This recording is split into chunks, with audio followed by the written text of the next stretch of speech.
Hello, BookTube. I'm back with day 3 of May is for Magazine event, and it's where we read or discuss an article from a magazine or periodical that is older than or prior to the birth date of the presenter. This is created by Faith at Faith&Books. I will leave links in the notes. And I'm going to continue today with reading an article from Chambers Journal of Popular Literature, Science and Art. This is from Saturday, November 29th, 1884. And the journal started in 1832 in Edinburgh by William Chambers, called the Chambers Edinburgh Journal. And in 1854, it changed to the title of the one I'm reading is the Chambers Journal of Popular Literature, Science and Art. And offices by then had moved to London as well. In 1897, it shortened the name just to Chambers Journal, and it continued up until 1956. From 32 at least till 1884, it was still weekly and 16 pages each. Now, today's article, while it's a little addendum that usually is put into many of the issues, it's just called Occasional Notes. It's as if like little snippets of news or inventions, things like that. And so I'll read a few of the paragraphs. And I will need, occasionally I need my magnifying glass. And this is a steam ferry on the Thames. The inhabitants of Woolwich and neighbourhood, with praiseworthy energy, have determined to take the question of a bridge or ferry across the Thames into their own hands and decide the matter for themselves, as they were, we presume, pretty well tired out by the endless talk and procrastination of the government authorities, who have spoken for years of a swing bridge below the pool, without anything ever coming of it. A steam ferry is now proposed by which vans and carts of any weight can be transported without delay or difficulty from one side of the river to the other, at a small cost. Where the traffic will be greatest, there will be one tidal and 2 travelling platforms to be constructed on an approved principle, and the stagings will be arranged as to avoid all inclines for horses and heavy loads. The tidal platforms will be managed by machinery as the tide rises and falls, so as to bring its deck to a level with the deck of the ferry boat, and it is to be worked automatically by means of electricity. The ferry boats will be fitted with double engines and twin screws, and lighted with the electric light, and they will run every 20 minutes throughout the day. Return tickets and workmen's tickets will be granted, and every facility provided for the convenience of passengers, as the banks of the Thames near both North and South Woolwich are the centres of an enormous industry. It is morally certain that the scheme of steam ferries, where there is no bridge for many miles, will pay well, and as a capital required to start this estimated is only £15,000, it will doubtless be soon established fact. The resolute energy on the part of private individuals forms a striking contrast to the time-losing and money-spending schemes of the Metropolitan Board of Works, who propose to lay out the modest sum of £750,000 on a single swing bridge. The next little bit is called Utilisation of Sewage.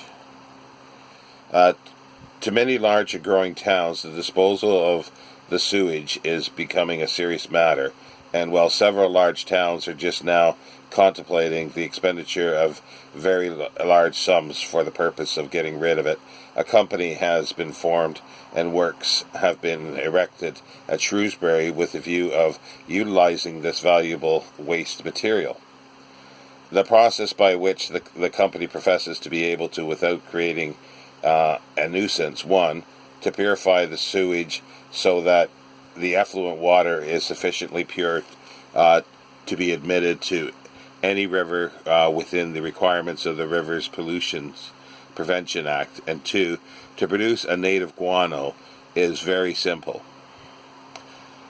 As the sewage enters the works, clay, charcoal, and blood are added as deodorizers, and after a thorough mixing, a solution of sulfate of alumina is added, by which the dissolved and suspended impurities are quickly precipitated in one or other of the settling tanks, from the fourth of which the water runs without further treatment into the river. Dr. Wallace reports that the sewage, as it enters the works, contains 35.5% of suspended organic and inorganic matter, but that in the effluent water there were only the merest traces of either. By experiment, it has been found that in the water fish will live for months. The deposit is then removed from the tank, and by means of pressure and artificial heat is deprived of its moisture till it obtains the consistency and appearance of dry earth. It is then ready for market, and is in such demand that as yet the company are unable to overtake all orders, though 70 shillings per ton is charged. The next one is making of mummies. An extraordinary subject was brought forward at the recent meeting of the Social Sciences Congress, namely the actual making of modern mummies. A paper was read on this question by Mr. Thomas Bailey of Birmingham, going fully into the objections raised to cremation, the most important as far as legal points are concerned, being that cremation does away with the evidence of foul play, which must be lost the moment the body is destroyed. In the face of this grave difficulty, the paper poses a plan by which the dead may be easily preserved for an indefinite time after death, so as to be at any moment recognizable and in a fit state for analysis, examination, or otherwise as may be necessary, the body, in fact, becoming a perfect mummy. This curious position is arrived at by enveloping the body in cotton wool. It is then placed in an airtight case and exposed in a subterranean gallery lined with cement to the action of cold air, which is dried and purified from putrefacive bacteria. After this, air is at a higher temperature is used in the same way, and the result is the process is the manufacture of a complete mummy, with the integument remaining white and the body entire.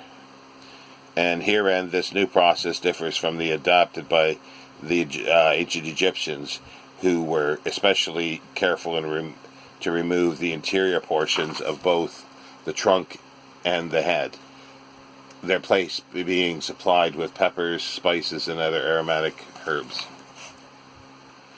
It is a somewhat delicate question to ask whether this curious suggestion will ever become popular with Englishmen or Europeans in general, but there can be no doubt in question where suspicion of murder has arisen, and yet cannot be proved, that the preservation of the body of the deceased in such an ingenious manner would be eminently satisfactory to relatives of the supposed victim, because the body is always at hand, intact, and ready for careful examination at any moment on the discovery of fresh evidence or otherwise. Now, the last one I'll read is called Relics from the Holy Land. An admirable proposal has just been made for the foundation of a museum of antiquities and curiosities from the Holy Land. And of all museums, such as one as this would surely prove of the deepest interest. Already there appears to be a room in the Louvre at Paris devoted to this purpose, and containing about a couple hundred objects. The British Museum possesses various articles such as lamps, vases, etc., but a very much larger collection is known to belong to the Palestine Exploration Fund, both in London and Jerusalem, and partly at the South Kensington Museum.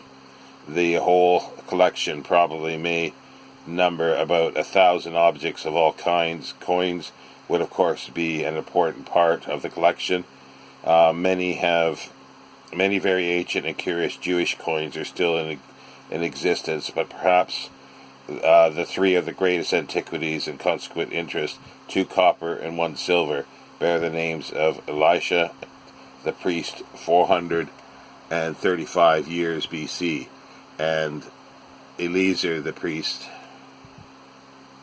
281 years BC. To the coins might be added relics of the Crusades and memorials of the Christians' occupation of parts of Palestine, crests and arms of the Christian warriors, architectural relics and fragments of sculpture.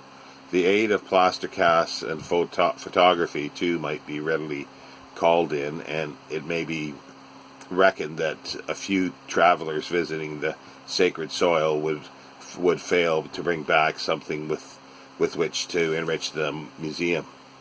Thus, a good beginning might easily be made, and in the end, a large and curious collection of objects would be brought together, which would materially help to illustrate and throw light upon the history of Palestine and the study of Holy Scriptures. There's a few other ones, but I just thought I wouldn't go into too much there. It's just interesting, like the utilization of sewage.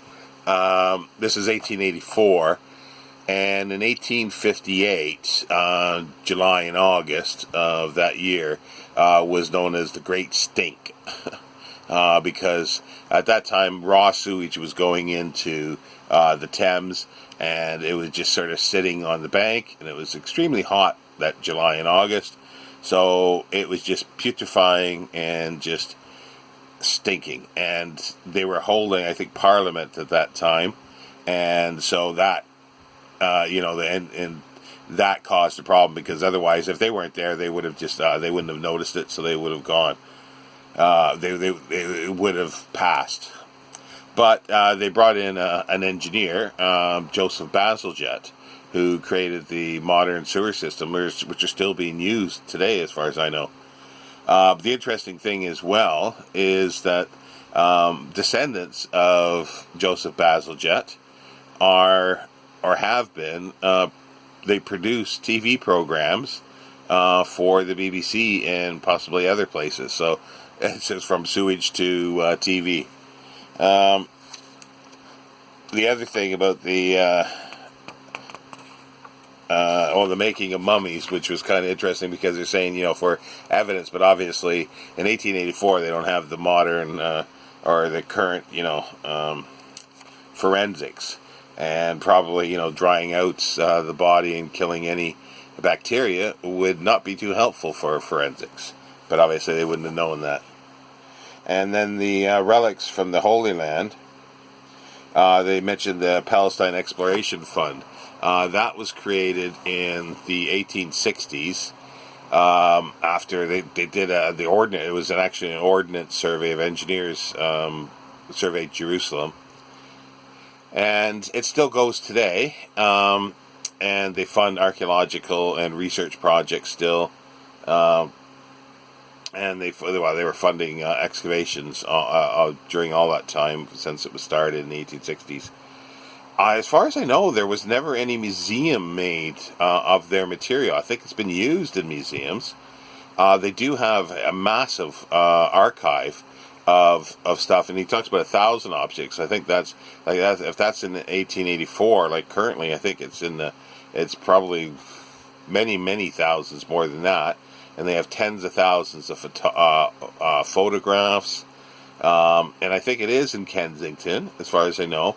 And there's probably still stuff in Jordan as well, and other places. But it was created basically to study what was then Palestine, the Levant area. So, but no, it's so I thought I'd read those mainly because I know a couple things about the articles. The The one about the Steam-Ferry over the Thames, I don't know anything about.